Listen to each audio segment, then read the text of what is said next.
ang ating draw machine. At yan ay ang ball number 18. Ball number 18. Ngayon na po, ibabalik natin ang ball number 18 upang mapasama muli sa nating Grand Card Double Siem na draw balls na nasa ating missing chamber para sa pagpili ng pangalawang winning number. Timer ready.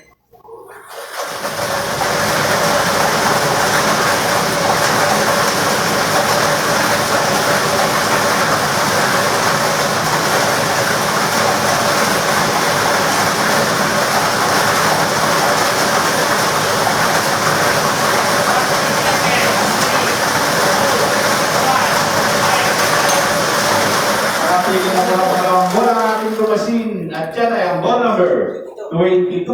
Ball number 22. Ulitin ko lamang po ating small angle drawing condition para sa draw natin ng ball number 18 and 22. This is also 22.